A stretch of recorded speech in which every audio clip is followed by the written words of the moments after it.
So, reviving the Birdseye, the hand-drawn views of contemporary urban infrastructure in cities of the Northeast United States and beyond. Now, to begin, I'd like to unpack a bit that long title, starting with reviving the Birdseye. With my first question, and what I hope to answer this morning, is in today's digital age of overwhelmingly available and accurate data, what does it mean to make a hand-drawn bird's eye view? Now, to begin to answer that, I'd like to take a moment to go back a bit into history and try to answer a question about, what it is about views of the past that we find so appealing. Now, full disclosure, I am not a cartographic historian. As you heard in the introduction, I work at an architecture firm in New Haven, as well as teach architectural drawing and design at Connecticut College, which is a small liberal arts school in the city of New London. So most of my historic information is coming from this wonderful book from John Reps, where he really takes a deep dive into this sort of golden age, or really golden century, of the commercial production of these kinds of bird's eye views. That is from 1825 to 1925. The sort of views that may come into your mind's eye when someone mentions a bird's eye, perhaps something like this view of Boston that was chosen for the cover of Rep's book, this busy scene with the harbor, the tall ships, perhaps something like this view of Pittsburgh, the city kind of replete with these kind of billowing smokestacks going at full steam as some sort of indication of industrial prosperity. Yet more often than not, in sort of the collective memory in the United States, the bird's eye is inherently tied to views of the American West. That would be manifest destiny and sort of settlement of, views like this of the Great Plains, these grand sweeping vistas, these sort of newly laid, gridded streets extending off into infinity, and their empty plots of land just really as a gesture begging for new settlement and new development. Now, Reps goes into a bit of the sort of business model that these itinerant artist salesmen would use as they, went from town to town or city to city, gathering the necessary pre-orders in order to put a run of prints into production. Oftentimes appealing to local leaders or local politicians, a sort of sense of civic boosterism or civic pride. That is to say, oh, well, Omaha just had their view drawn, and what would Nebraska City be if you didn't have your view drawn as well?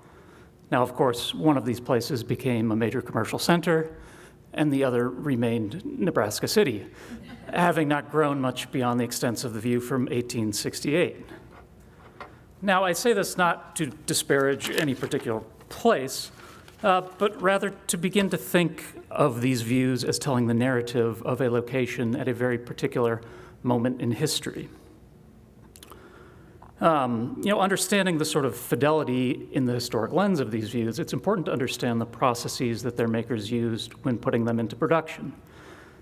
Their sort of modus operandi was making these hand sketches and notes and things that were oftentimes sent back to production centers in cities like Boston, Philadelphia, or Chicago, where oftentimes those who are making the final views, either engravings or lithographies, had not actually visited the towns or cities that they were drawing. So if we move a bit forward into history, you can really see the overwhelming and accurate information captured in Constantine Anderson's view of Manhattan. Originally published in 1965 and last updated by his associates in 1985, the viewmakers here were really working at the tail end of what would be the pre-digital age. However, through these sort of analog techniques, they've just really captured the amazing depth and textures that make up the urban fabric of this particular section of Manhattan.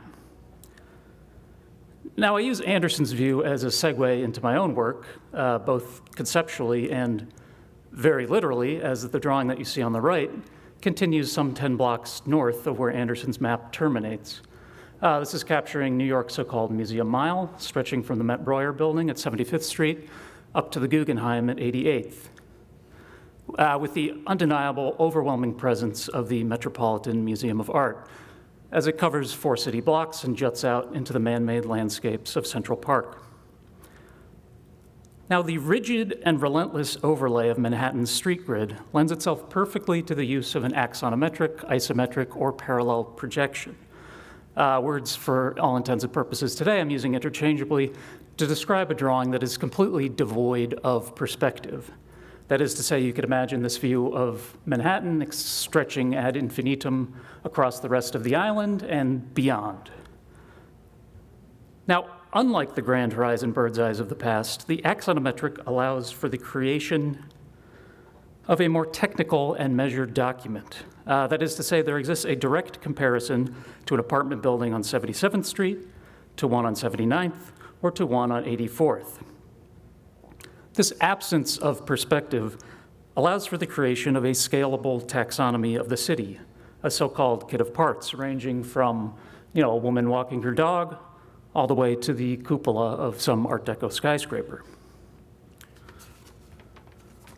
Now, what Anderson and other viewmakers of the past didn't have access to was constantly updating satellite and street imagery, OpenStreet vector CAD data, and 3D modeling software, all of which I use in my own workflow as I set up these views, kind of first creating the 3D model using Rhino, and then essentially adjusting that composition to capture whatever particular elements or places that I think are important to capture the narrative of the place that I'm drawing. So this 3D model is eventually flattened into line work and then extrapolated via grid to the piece of paper taped to my drawing board. From there, the tools and techniques would be quite familiar to viewmakers of the past. These time-intensive and traditional methods combine with instantly available data as interpreted by my own hand. Here, the manual act of drawing creates a permanent record when the ink is irreversibly bound to the paper, ultimately culminating in a view like you see on the screen. So this view of downtown Pittsburgh, some of you may have had a chance to see it at the NACIS meeting in that same city 2 years ago in the map gallery. It's essentially an updated urban portrait where the smokestacks of the past have now been replaced by this sort of new prosperity represented in this instance by these commercial office towers.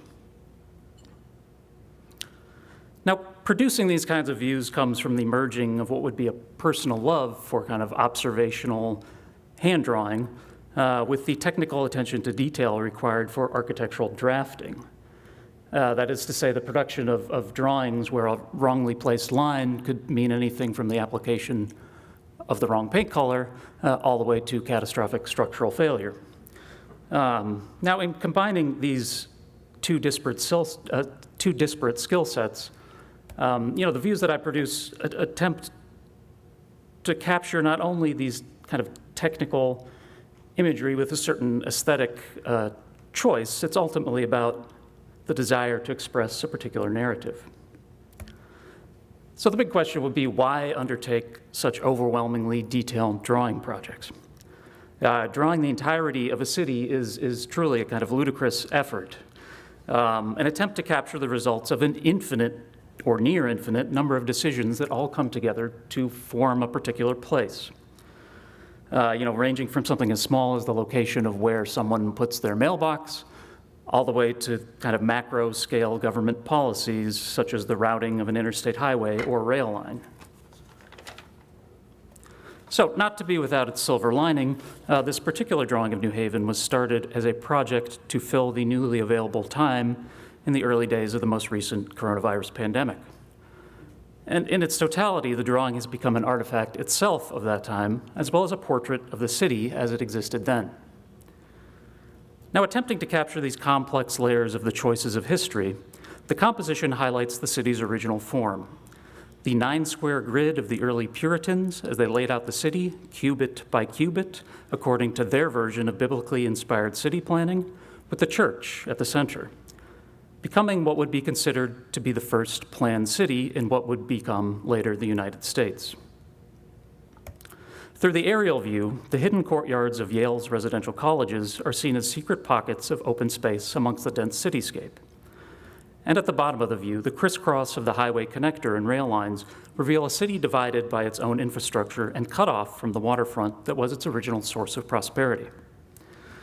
Now, some 5 years later, New Haven has undergone a multitude of new development projects, thus dating the view to a not-so-distant, yet now bygone era of the early pandemic. Now, if we leave New Haven behind and move a bit further east along the Connecticut coast, we find ourselves here at the mouth of the Thames, as they pronounce it, river, and the city of New London. With its deepwater port, New London became a once prosperous center for the whaling industry and other maritime endeavors. Here, the historic buildings of the downtown jostle together in a more organic street layout, akin to the cities of Old England, leading to a certain sense of visual ambiguity when represented with an axonometric or more parallel type projection. Yet perhaps most striking in the composition is the composition of the view is the relationship to the city and Interstate 95 as it prepares to cross the river. Again, this is a city divided. To the north, the campuses of Connecticut College and the U.S. Coast Guard Academy are cut off at the human scale from the center of their host city. Thinking of the enormity of this type of urban intervention, an overlay of the tangled web of on-ramps and off-ramps and interchanges covers the near entirety of these two bucolic campuses. Now, my colleague, Professor Anavalier, writes extensively on the requisite destruction needed to put into place these schemes of so-called urban renewal, with this dramatic image on the top right there from her book, really indicative of the sort of destructive spectacle of this process. With the aftermath of so-called slum clearance, it's ultimately followed by an architectural manifestation. That would be as low-income New Londoners were concentrated from traditional neighborhoods and their former networks into urban high-rises, in this instance, the Winthrop Towers, located immediately adjacent to the highway. Yet some 50 years later, having fallen into deplorable conditions as described by the pro bono lawyers representing the tenants, these buildings were recently demolished and their occupants resettled. Yet this is not the only building no longer on the map. On January 25th, 2024, an over 200-year-old structural deficiency led to the quite precipitous and dramatic collapse of the First Congregational Church at the very heart of New London. Though quite miraculously, no one was injured. With the church called out on historic views, there exists the idea of a continuum with the viewmakers of the past, where even a recently completed drawing has suddenly become another historic record, capturing a city and place that no longer exists.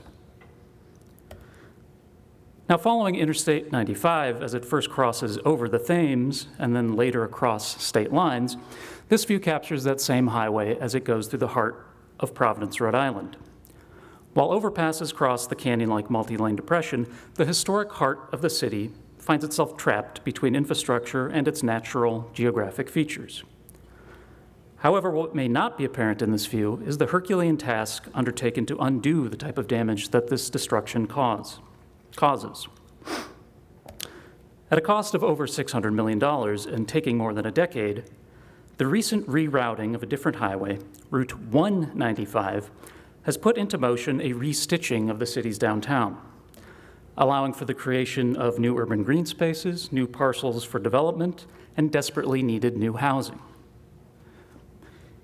Even the pylons of the demolished highway have been repurposed into a pedestrian bridge across the river. Now, this successful reclamation stands out for the bold vision required to imagine a return to a pre-automotive age, while also raising new questions as to what is now being built on the newly available land and for whom.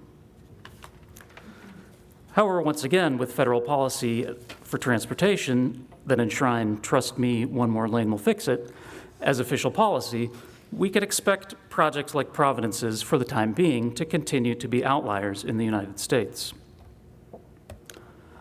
By continuing in the tradition of the bird's eye view, my hope is that these drawings serve not only as aesthetic objects fit for hanging on your wall, but also as a record of continually changing cities as they existed at the particular moment in time that the pen last leaves the paper.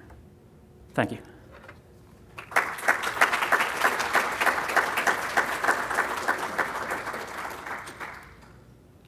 Thank you so much for that talk and these beautiful drawings and artifacts in a way.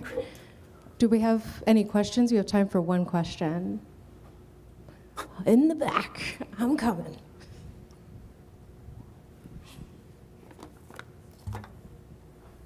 I noticed that you have a really keen eye towards, the place and the forces that are going into causing a place to look as it does today. As you're making more of these images, how do you choose the subjects? Obviously, some of these places are very close to you. I suspect you're going to keep doing them. What will come next and why?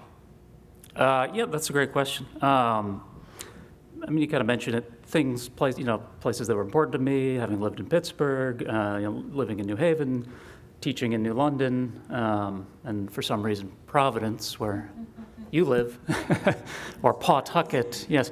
Yeah, crazy coincidence. So I think in terms of choosing these places, obviously there's a certain personal connection, especially given the sort of amount of time and effort that needs to go into the production of one of these views. So generally speaking, that's the kind of motivator. But again, it's finding places that have a certain particular story to tell that you think is interesting. And then in other instances, it's finding places that maybe the map looks really good on a tote bag and you can sell them to people and see it out wherever you're on the town and say, oh, that's a great tote bag. But yeah, there's not really, from drawing to drawing, it's just got to dive in and start. Yeah. Okay. Oh, thank you so Great, much. thanks. Another round of applause.